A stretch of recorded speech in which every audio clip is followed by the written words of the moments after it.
वालेकुम, सत श्री अकाल, नमस्कार दोस्तों, स्वागत है आपका यूए के नंबर 1 हिंदी समाचार चैनल पे। अगर आपने घंटी नहीं बजाई है, सब्सक्राइब नहीं किया तो प्लीज़ ज़रूर करें, जिससे आप तक पहुंचे आपकी खबरें आपके लिए आपके अपने चैनल यूए समाचार पे। तो ये है आज के मुख्य समाचार। फाइनली वो न्यूज़ जिसका काफ़ी लोगों को काफ़ी लंबे समय से इंतज़ार था वो आ गई है। अब चाहे कोई भी वीज़ाज़ हो, भारत से किसी भी किस्म की वीज़ा पे अब आप यूएई में आ सकते हैं, पधार सकते हैं। चाहे वो जॉब की वीज़ा हो, चाहे वो एम्प्लॉयमेंट वीज़ा हो, चाहे वो विजिट वीज़ा हो। ये फाइनली अनाउंसमेंट आ गया है और ये अनाउंस किया है एम्बेसडर पवन कपूर, जो कि भारतीय राजदूत हैं यूएई में। उन्होंने ट्विटर के हवाले से ये इन्फॉर्मेशन दी है। काफ़ी सारी एयरलाइंस को भी इसकी इन्फॉर्मेशन मिल चुकी है कि अब वो किसी को भी रोक नहीं सकते हैं। जिसके पास में भी वीज़ाज़ है वो अब बेझिझक पहुंच सकता है यूएई। लेकिन उसके लिए जो पहले जो गाइडलाइन जो ऑलरेडी दी हुई थी कि कोविड-19 का टेस्ट किया जाना जरूरी है, वो सारी चीज़ें वैसी की वैसी हैं, उसमें कोई भी तब्दीलियां नहीं आई। तो उस चीज़ का ख्याल रखें।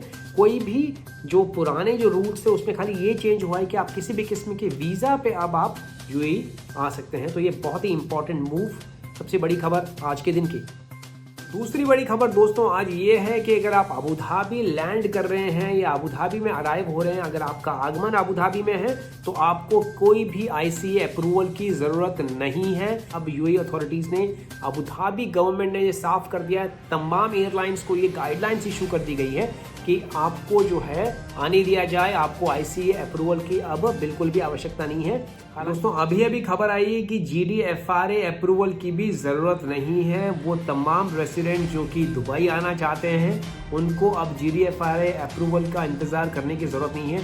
तो इस बात की पुष्टि की है श्री नीरज अग्रवाल ने, और काफ़ी सारी एयरलाइंस को रिटन नोटिफिकेशंस भी मिल गए हैं दुबई अथॉरिटी से और यूएई अथॉरिटी से। यानी आईसीए जो कि दुबई के अलावा जितने भी एमिरेट्स हैं वो सारा अप्रूवल आईसीए देखता है, और जितने भी जो यूएई के रेसिडेंट, जो दुबई के रेसिडेंट्स हैं, उनके लिए सारे जो अप्रूवल्स हैं वो जीडीएफआरए की तरफ से आते हैं।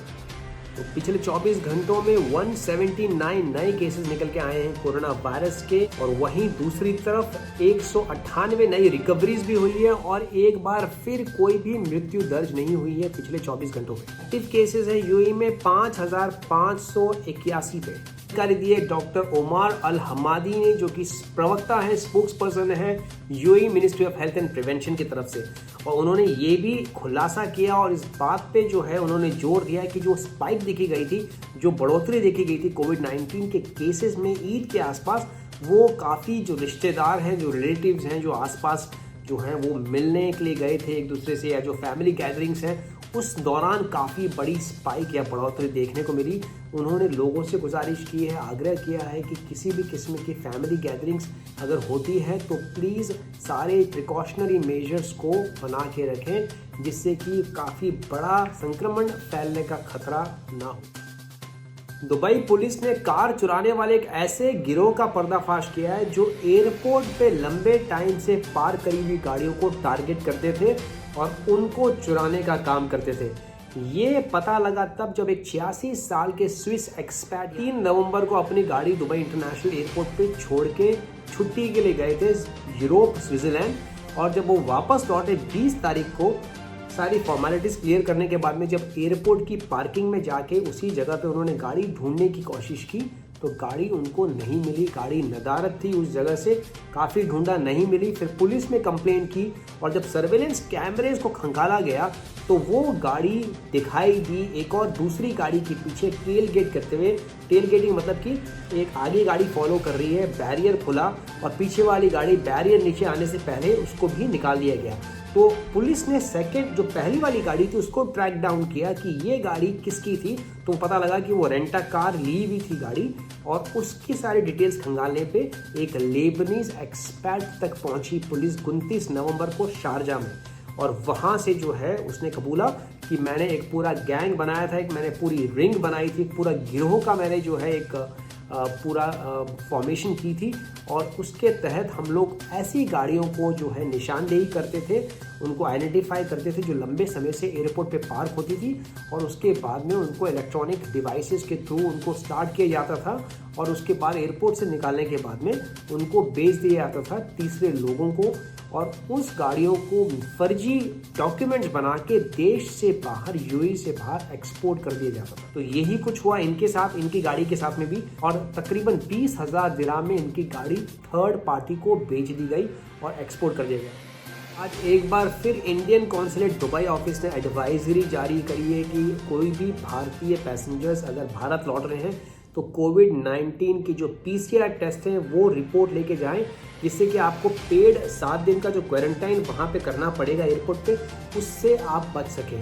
हालांकि ये अनिवार्य नहीं है, लेकिन कॉन्सुलेट आप लोगों को या सबको जो है ये हिदायत जारी कर रहा है, जिससे कि स्टेट गवर्नमेंट पे के ऊपर कोई लोड नहीं पड़े। आपको जो है वो 350 दिरहम या 340 दिरहम का जो टेस्ट है वो करना होगा अगर आपको पेड 7 डेज के क्वारंटाइन से बचना है। तो जो नॉर्मल टेस्ट है वो यहाँ से होते हैं, लेकिन उसके बेसिस पे एग्जाम्पशन नहीं होंगे। तो ये खाली एक हिदायत है, मैंडेटरी नहीं है, अनिवार्य नहीं है, लेकिन उन्होंने गुजारिश करी है कि इससे जो है आप सीधा अपने घर पे जा सकते हैं अगर आपका कोविड-19 टेस्ट नेगेटिव है। तो शारजा में तमाम स्कूल बसेस नए सेशन के दौरान 50% कैपेसिटी पे ही काम करेगी, ये अनाउंसमेंट दिया है श्री अली अल हुसैनी, जो कि डायरेक्टर हैं शारजा प्राइवेट एजुकेशन अथॉरिटी के। इसके अलावा सारे बच्चों को, स्टाफ को, ड्राइवर्स को मास्क पहनना अनिवार्य है। गाड़ी का प्री सैनिटाइजेशन जरूरी है, जैसे ही बच्चों को पिकअप करा जाएगा उससे पहले, और बच्चों को ड्रॉप करने के बाद में भी शाम को भी सैनिटाइजेशन करना अनिवार्य है। हर बच्चे का जो एंटर कर रहा है बस में उसका टेम्परेचर लेना अनिवार्य होगा, और पर्सनल हाइजीन पे खास तौर से ध्यान देने के लिए कहा गया है। स्मार्ट बस आईडी होनी जरूरी है, और सोशल डिस्टेंसिंग यानी एक सीट छोड़ के जो है उनकी सीटिंग होगी, और इसके ऊपर भी काफ़ी सारे स्ट्रिक्ट मेजर्स लिए जाएंगे। सीट बेल्ट पहनना अनिवार्य है। उनकी जो डिस्टेंसिंग है कि एक सीट छोड़ के एक सीट, उनकी सीटिंग जो है बिल्कुल मार्किंग प्रॉपर होनी चाहिए, जिससे कि बच्चे जो है वो कंफ्यूज नहीं। दुबई ड्यूटी फ्री के राशिदिया वाले यार्ड में 2 बजे लग गई थी आग, जिसको बहुत ही जल्दी काबू पा लिया गया। जितनी भी इमरजेंसी टीम्स हैं और जो राशिदिया फायर ब्रिगेड स्टेशन है वहाँ की फायर ब्रिगेड भी बहुत जल्दी पहुँच गई, जिसके कारण आग को जो है केवल 16 मिनट में उस पर काबू पा लिया सका। केवल 16 मिनट में आग पे काबू पा लिया गया, और उसके बाद में कूलिंग ऑपरेशन जो है वो चालू था न्यूज़ रिलीज़ करे जाने तक। हालांकि और इस बात की पुष्टि भी की है दुबई ड्यूटी फ्री मैनेजमेंट ने कि जितने भी स्टाफ हैं उनको बहुत ही जल्दी बाहर निकाल दिया गया, इससे किसी के भी हताहत होने की कोई भी खबर नहीं है। और फाइनली क्रिकेट लवर्स के लिए खबर, आईपीएल को हरी झंडी दे दी है बीसीआई की गवर्निंग काउंसिल ने। अब ये कंफर्म हो गया है कि आईपीएल जो है वो खेला जाएगा यूएई के अंदर सितंबर 19 तारीख से लेकर नवंबर 10 तारीख तक। ये जानकारी दी है श्री ब्रिजेश पटेल ने, जो कि चेयरमैन है इस पूरी गवर्निंग काउंसिल के। T20 जो पूरा टूर्नामेंट है, जब से कोरोना का पूरा चक्कर चला उसके बाद में मार्च से ही ये कयास लगाने शुरू कर दिए गए थे कि कहाँ पे होगा, क्या होगा, क्या इस बार आईपीएल नहीं होगा, क्योंकि तकरीबन $550 मिलियन जो है वो पूरे स्टेक पे लगे हुए थे। मतलब कि इतनी बड़े लेवल पे जो आईपीएल अब होता है, बहुत बड़ा लॉस ऑफ रेवेन्यू होता अगर ये इस साल नहीं होता। तो आप इस बात का अंदाज़ा लगा सकते हैं कि इतने बड़े स्केल पे स्पॉन्सर्स, इतनी सारी टीम्स, इतना बड़ा पैसा, तो ऑब्वियसली ये तो होना ही था। और ये पहली बार नहीं हुआ है कि आईपीएल जो है वो इंडिया से बाहर हुआ है। साउथ अफ्रीका में हो चुका है, पहले यूएई में भी हो चुका है, और अब वापस एक बार फिर यूएई आया, बिकॉज जिस तरीके से यहाँ पे पूरी तरीके से कंट्रोल में लाया गया है कोरोना, तो ये एक आई थिंक बहुत ही पॉजिटिव न्यूज़ है सारे स्पोर्ट्स लवर्स के लिए। अगर हम एक्सचेंज रेट्स की बात करें तो आज थोड़ा सा इंप्रूवमेंट आया है रुपीज़ के अंदर। रुपया, अगर हम एक्सचेंज रेट की बात करें तो आज दिरहम्स के मुकाबले रुपया गिरा है। आज ये गिर के पहुंच गया 20.34 पे, जो हालांकि कल की जो रेट थी वो थी 20.28 पे। आज बहुत ही बढ़िया रेट है 20.34। अगर आप भेजना चाहते हैं तो इससे बढ़िया मौका नहीं मिलेगा, बिकॉज हो सकता है आगे जाके जो है इस हफ्ते चांसेस हैं कि जिस तरीके से मार्केट स्ट्रॉन्ग है, हो सकता है कि वापस जो है रुपया स्ट्रॉन्ग हो जाए दिरहम के मुकाबले।